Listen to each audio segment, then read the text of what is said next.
Hello and welcome to पंथ commerce classes. देखिए, इस बार क्लास 12th में टर्म 1 में जो पेपर आएगा वो MCQ बेस्ड होगा आपका। तो MCQ बेस्ड क्वेश्चंस की तैयारी करने के लिए हम आज से एक सीरीज शुरू कर रहे हैं MCQ बेस्ड क्वेश्चंस की, जिसमें हमने आज पहला चैप्टर लिया है इशू ऑफ शेयर्स। देखिए, बहुत इंपॉर्टेंट चैप्टर है।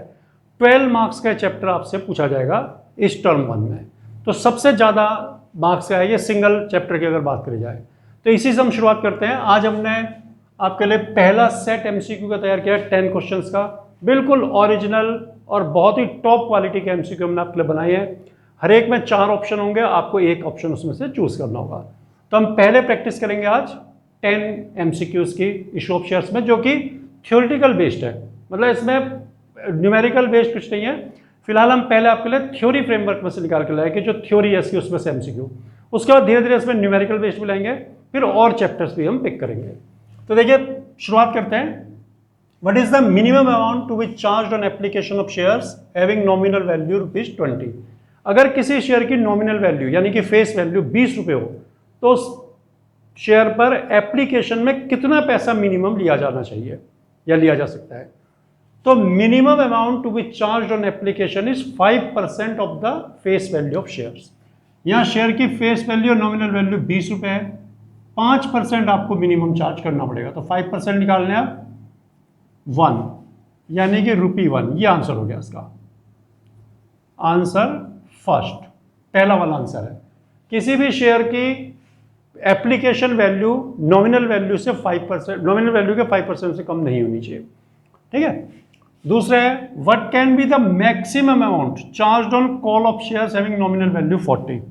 देखिए, एप्लीकेशन पर, अलॉटमेंट पर या कॉल पर भी, कहीं पर भी आप शेयर की वैल्यू का 1/4 यानी कि 25% चार्ज कर सकते हैं। उससे ज़्यादा आप नहीं ले सकते। मिनिमम एप्लीकेशन पर था 5%, लेकिन किसी भी कॉल पर, including application and allotment, application allotment call, कहीं पर भी you can not charge more than 1/4 of the total value of the share. Share की जो भी वैल्यू उसके 1/4 यानी कि 25% ज़्यादा नहीं ले सकते। तो यहां पर आपके पास 40 रुपए का शेयर है, 1/4 आप मैक्सिमम ले सकते हैं। तो ₹10 आप ले सकते हैं एक शेयर पर मैक्सिमम। अब कौन सा ऑप्शन है? ये आपके सामने ऑप्शन नंबर 2, ₹10। तो आंसर आपका हो गया 2। देखिए, इनके लिए जो आज के, इनके लिए तो आपको थियोरेटिकल नॉलेज होनी चाहिए, जिसके लिए आपको पूरा शेयर का चैप्टर अच्छी तरह से स्टडी करना पड़ेगा। फिलहाल हम आपको बता रहे हैं इसमें से निकाल करके अच्छे अच्छे जो MCQ हैं कि उनके किस तरह से आपसे पूछे जा सकते हैं। नेक्स्ट है, all amount due on share should be called by the company with in. यानी कि शेयर 100 रुपये का है या 50 रुपये का है, तो जितना भी पैसा शेयर का है वो कंपनी को कितने टाइम के अंदर कॉल कर लेना चाहिए। कंपनी कितने समय के अंदर सारे पैसों को मांग ले, इसकी भी एक लिमिट होती है टाइम की।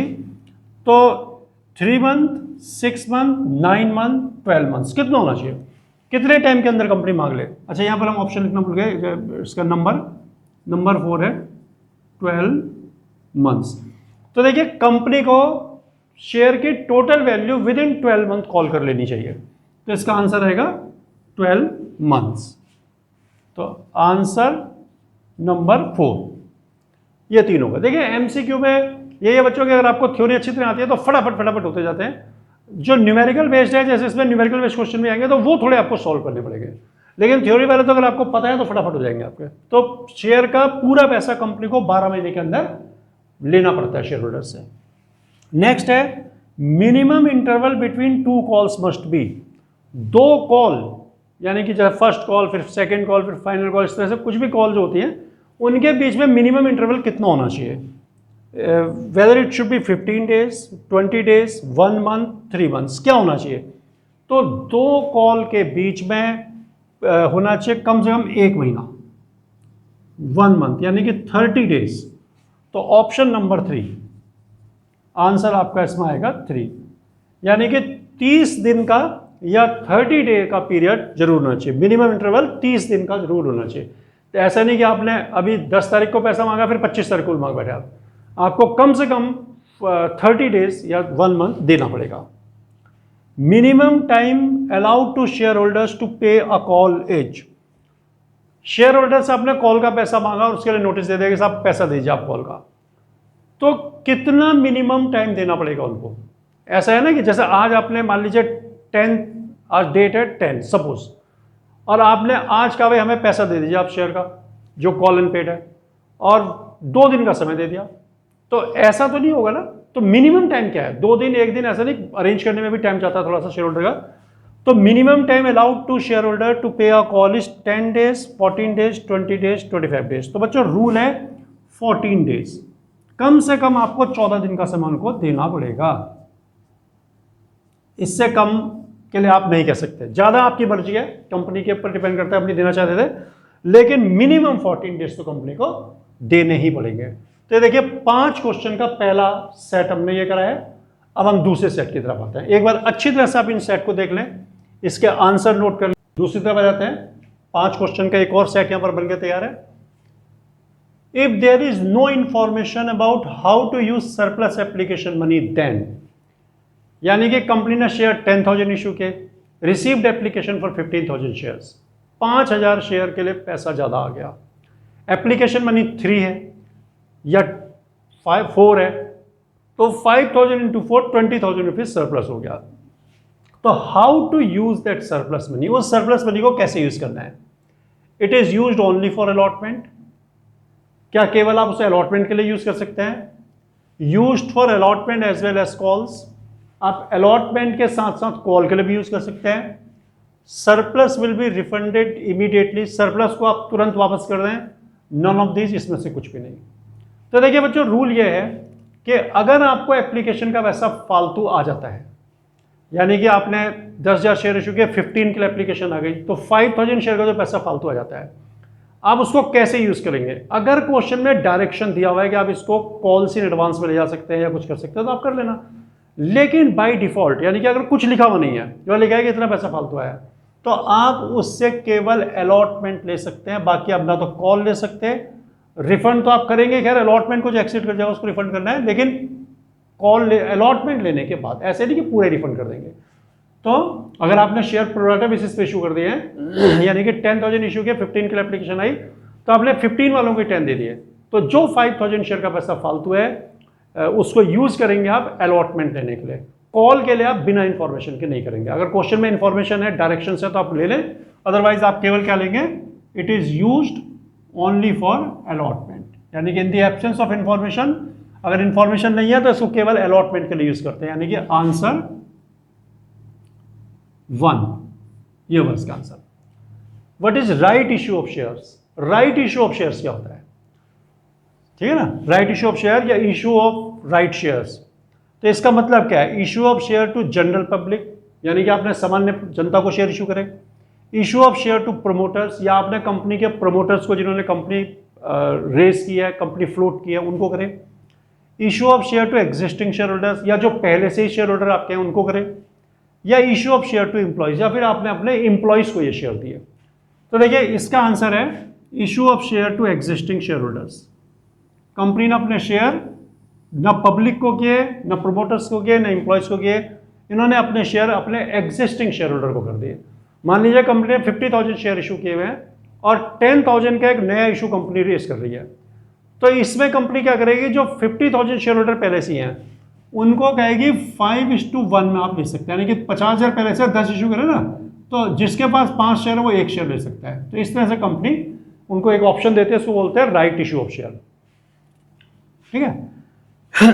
नेक्स्ट है, in case of private placement of shares, shareholders cannot sell their shares for. अगर कंपनी ने शेयर को प्राइवेटली प्लेस किया, प्राइवेट प्लेसमेंट का मतलब होता है कि कंपनी ने शेयर अपने जो क्लोज रिलेटिव्स हैं या अपने जो दूसरे जानने वाले फ्रेंड्स वगैरह हैं उनको अगर इशू किया तो उसको बोलते हैं प्राइवेट प्लेसमेंट ऑफ शेयर। या और LIC वगैरह को इनको दिया है किसी ऑर्गेनाइजेशन को, तो उसको प्राइवेट प्लेसमेंट ऑफ शेयर बोलते हैं। तो ऐसे केस में जो लॉक इन पीरियड बोलते हैं उसको, कि उतने टाइम से पहले वो शेयर सेल नहीं कर सकते। तो in case of private placement of share, shareholders cannot sell their shares for a period of. तो कितने समय तक अलॉटीज ऑफ शेयर, यानी कि जिनको शेयर अलॉट किया कंपनी ने, वो कितने समय तक शेयर बेच नहीं सकते, उनको अपने पास रखना जरूरी है। तो वो पीरियड क्या है? 1 ईयर है, 2 ईयर है, 3 ईयर है या 5 ईयर है। तो देखिए प्राइवेट प्लेसमेंट में अगर शेयर इशू किए गए हैं तो उनको 3 साल तक अपने पास वो शेयर रखने पड़ते हैं, उससे पहले वो शेयर को सेल नहीं कर सकते। तो आंसर इसमें क्या होगा, देखिए इसमें आंसर आप लिखना होगा, आंसर इसमें है 3 और इसमें है आंसर आपका, इसमें भी 3 है, ठीक है, ये हो गया। यानी प्राइवेट प्लेसमेंट अगर आपने किया शेयर का तो 3 साल तक जिनको शेयर आपने दिए हैं प्राइवेट प्लेसमेंट पर, उनको 3 साल तक अपने पास शेयर होल्ड करके रखने पड़ेंगे, 3 साल के बाद बेच सकते हैं, लॉक इन पीरियड होता है ये। According to guidelines issued by SEBI minimum subscription must not be less than, देखिए मिनिमम सब्सक्रिप्शन वो अमाउंट होता है which must have been raised by company, जो कंपनी को, अब मैं वो टाइम बोलने वाला था लेकिन मैं आपसे भी ये क्वेश्चन पूछूंगा आगे, तो इसलिए मैं टाइम नहीं बोल रहा हूँ पहले। तो जो कंपनी को मिनिमम अमाउंट रेज कर लेना चाहिए शेयर को इशू करके, उसको बोलते हैं मिनिमम सब्सक्रिप्शन।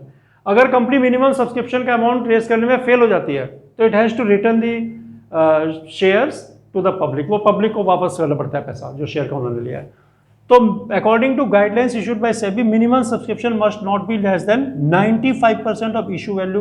तो मिनिमम सब्सक्रिप्शन होना कितना चाहिए, इशू वैल्यू का 95%, 90% of issue value, 98% of issue value, 85% of issue value. देखिए आंसर है 90% ऑफ इशू वैल्यू। यानी कि अगर आपने 10,000 शेयर इशू किए तो आपको 9,000 शेयर के लिए सब्सक्रिप्शन मिलना जरूरी है।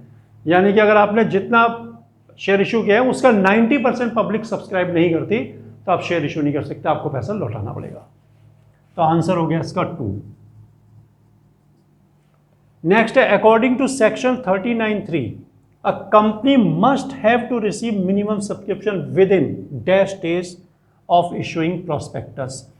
यानी कि जिस दिन कंपनी ने प्रोस्पेक्टस इशू किया वहां से कितने दिन के अंदर कंपनी को मिनिमम सब्सक्रिप्शन का पैसा मिल जाना चाहिए। यानी कि from the date of issue of prospectus, company ने आज प्रोस्पेक्टस इशू किया, आज सपोज 10th डेट है, तो 10 डेट से कितने दिन के अंदर अंदर मिल जाना चाहिए। तो ये आपको ऑप्शन देगा 20 डेज, 30 डेज, 40 डेज, 60 डेज। तो आंसर है बच्चों 30 डेज। 30 दिन के अंदर कंपनी को पैसा मिनिमम सब्सक्रिप्शन का मिल जाना चाहिए, नहीं मिला तो कंपनी को का सब्सक्रिप्शन जो है वो फेल हो जाएगा, कंपनी शेयर इशू नहीं कर सकती फिर। तो 30 डेज के अंदर मिल जाना चाहिए। तो ये हमने एक 10 क्वेश्चन का आपके लिए एमसीक्यू का सेट तैयार किया था। अभी हम आपके लिए इस तरह के और भी सीरीज लाएंगे, इनको सभी को अच्छी तरह से अगर आप देखना चाहते हैं, समझना चाहते हैं तो हमारा चैनल पंथ कॉमर्स क्लासेस को आप सब्सक्राइब करें, लाइक करें। देखिए एक क्वेश्चन हम आपसे पूछते हैं, आप कमेंट पर उसका आंसर दे सकते हैं। मिनिमम सब्सक्रिप्शन के 2 क्वेश्चन हमने आपसे पूछे कि मिनिमम सब्सक्रिप्शन कंपनी को 90% से कम नहीं होना चाहिए इशू वैल्यू का, और within 30 days from the date of prospectus मिल जाना चाहिए। क्वेश्चन ये है कि अगर कंपनी, यानी कि company fails to achieve minimum subscription, company minimum subscription achieve नहीं कर पाई, तो आफ्टर हाउ मेनी डेज या within how many days it has to return the amount to share holders.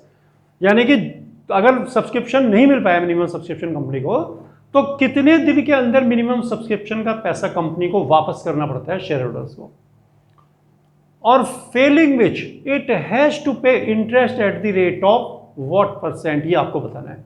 तो आपको बताना है कि अगर कंपनी मिनिमम सब्सक्रिप्शन अचीव नहीं कर पाई तो कितने दिन के अंदर शेयर होल्डर्स को पैसा वापस करना होता है, within how many days it has to return the amount to share holders, और व्हाट परसेंट, कितना परसेंट इंटरेस्ट लगता है अगर कंपनी उस टाइम के अंदर नहीं करती for the days of delay. यानी कि अगर आपने सपोज 5 दिन के अंदर वापस करना है तो आपने 5 दिन के अंदर वापस नहीं किया तो 5 दिन से जितने ज़्यादा दिन लेंगे उस पर कितने % से कंपनी को इंटरेस्ट देना पड़ता है। तो ये 2 क्वेश्चन है छोटे छोटे, इनका भी आंसर आप कमेंट में बताएं। तो अब देखिए इसको, अगर आपको सही लगता है तो आप इसको सब्सक्राइब और लाइक करते हैं।